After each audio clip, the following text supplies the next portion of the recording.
কোনো বছরে ফেব্রুয়ারি মাস ২৯ দিনে হলে সেই বছরটা লিপ ইয়ার হয়। অর্থাৎ আমরা সাধারণত জানি ফেব্রুয়ারি মাস ২৮ দিনে হয়, কিন্তু কোনো বছরে যদি ফেব্রুয়ারি মাস ২৯ দিনের হয় তাহলে সেই বছরকে আমরা লিপ ইয়ার বলি। অর্থাৎ যে বছর লিপ ইয়ার হয় সেই বছর বছরের দিন সংখ্যা হয় ৩৬৬ দিন।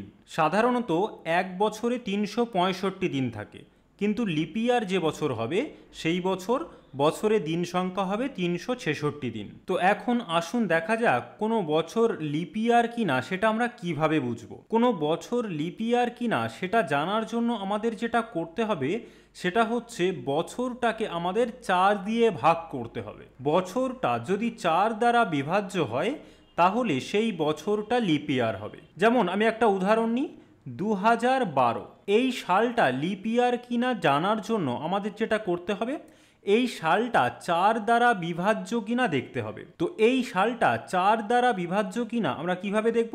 আমরা জানি কোনো সংখ্যা ৪ দ্বারা বিভাজ্য কিনা সেটা জানার জন্য কি করতে হয়, সংখ্যাটার শেষ দুটো অঙ্ক নিয়ে গঠিত সংখ্যা ৪ দ্বারা বিভাজ্য কিনা দেখতে হয়।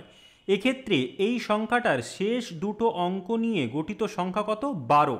১২ কি ৪ দ্বারা বিভাজ্য? দেখুন ৩ এ ৪ই ১২, সেই জন্য ২০১২ ৪ দ্বারা বিভাজ্য, অর্থাৎ ২০১২ সাল হচ্ছে লিপ ইয়ার। আরও একটা উদাহরণ নেওয়া যাক, ধরুন ২০১৭ সাল। এই সালটা লিপ ইয়ার কিনা চেক করার জন্য আমরা কি করব? এই সালটা ৪ দ্বারা বিভাজ্য কিনা দেখব। তো তার জন্য আমাদের কি করতে হবে, শেষের দুটো অঙ্ক দ্বারা গঠিত সংখ্যা ৪ দ্বারা বিভাজ্য কিনা দেখব। শেষের দুটো অঙ্ক নিয়ে গঠিত সংখ্যাটা কত? ১৭। ১৭ ৪ দ্বারা বিভাজ্য নয়, সেই জন্য ২০১৭ সাল লিপ ইয়ার নয়। আরও একটা উদাহরণ দেখা যাক, ধরুন ৩০৪৮ সাল। এই সালটা লিপ ইয়ার কিনা চেক করার জন্য কি করব? এই সালটা লিপ ইয়ার কিনা চেক করার জন্য আমরা এই সালের শেষের দুটো অঙ্ক নিয়ে গঠিত সংখ্যাটা ৪ দ্বারা বিভাজ্য কিনা দেখব। শেষের দুটো অঙ্ক নিয়ে গঠিত সংখ্যা কত? ৪৮। ৪৮ ৪ দ্বারা বিভাজ্য, ৪ বারং ৪৮, সেই জন্য ৩০৪৮ সাল একটা লিপ ইয়ার। এখন আরও একটা উদাহরণ নেওয়া যাক, ধরুন ১৭০০ সাল। এই সালটা কি লিপ ইয়ার? তো আমরা কি শিখেছি, সংখ্যাটা ৪ দ্বারা বিভাজ্য কিনা দেখব। তো তার জন্য কি করতে হবে, শেষের দুটো অঙ্ক নিয়ে গঠিত সংখ্যা ৪ দ্বারা বিভাজ্য কিনা দেখব। শেষের দুটো অঙ্ক নিয়ে গঠিত সংখ্যা কত? ০। আর ০ ৪ দ্বারা বিভাজ্য, সেই জন্য ১৭০০ সাল ৪ দ্বারা বিভাজ্য। অর্থাৎ আমাদের নিয়ম অনুযায়ী ১৭০০ সাল একটা লিপ ইয়ার হওয়ার কথা, কিন্তু আসলে ১৭০০ সাল লিপ ইয়ার নয়। তাহলে সেটা আমি কিভাবে বুঝলাম যে ১৭০০ সাল লিপ ইয়ার নয়? এখানে একটা ট্রিক্স আছে, সেটা হচ্ছে কোনো সালের শেষের দুটো অঙ্ক যদি ০ হয় তাহলে সেই সালকে আপনাকে ৪ দিয়ে ভাগ করলে আর হবে না। অর্থাৎ সেই সালটা ৪ দিয়ে বিভাজ্য কিনা সেটা চেক করলে হবে না। তার জন্য আপনাকে কি করতে হবে, এই সালটা ৪০০ দ্বারা বিভাজ্য কিনা দেখতে হবে।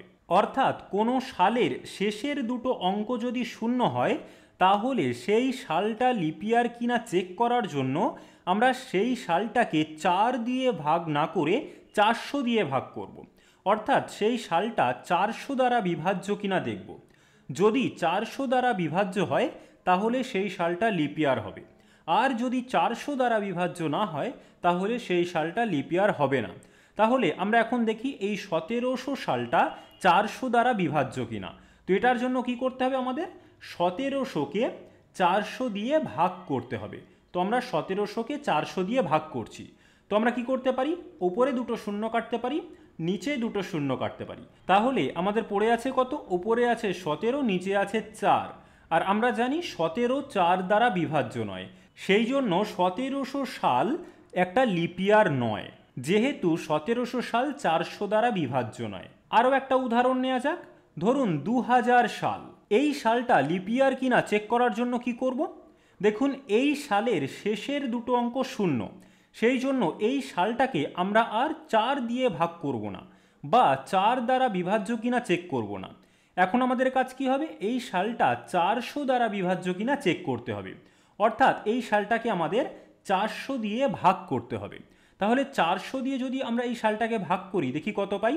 দেখুন নিচে দুটো শূন্য কাটছে, ওপরে দুটো শূন্য কাটছে, তাহলে ওপরে কত আছে 20, নিচে আছে 4, অর্থাৎ 4 দিয়ে আমরা 20কে কাটতে পারি, অর্থাৎ 20 4 দ্বারা বিভাজ্য, 4 5 20।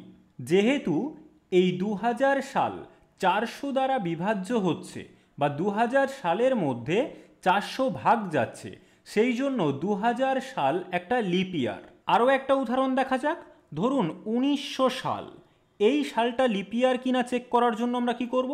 দেখুন এই সালের শেষের দুটো অঙ্ক যেহেতু শূন্য, সেই জন্য এই সালটা লিপ ইয়ার কিনা চেক করার জন্য আমরা এই সালটাকে 400 দিয়ে ভাগ করব, 4 দিয়ে ভাগ না করে। তাহলে আমরা এখান থেকে দেখতে পাচ্ছি ওপরে আমরা দুটো শূন্য কাটতে পারি, নিচে দুটো শূন্য কাটতে পারি। তাহলে পড়ে আছে কত? ওপরে 19, নিচে 4। আর আমরা জানি 19 4 দ্বারা বিভাজ্য নয়, সেই জন্য 1900 সাল একটা লিপ ইয়ার নয়। এখন আপনারা 2100 সাল লিপ ইয়ার কিনা সেটা কমেন্টে জানান। এই ভিডিওটা জিরো টু হিরো প্লেলিস্টের একটি অংশ, যেখানে আমরা অঙ্ক শুরু থেকে অ্যাডভান্স লেভেল পর্যন্ত শিখছি। আপনিও যদি সেই জার্নিতে সামিল হতে চান তাহলে এই প্লেলিস্টটি ফলো করতে পারেন।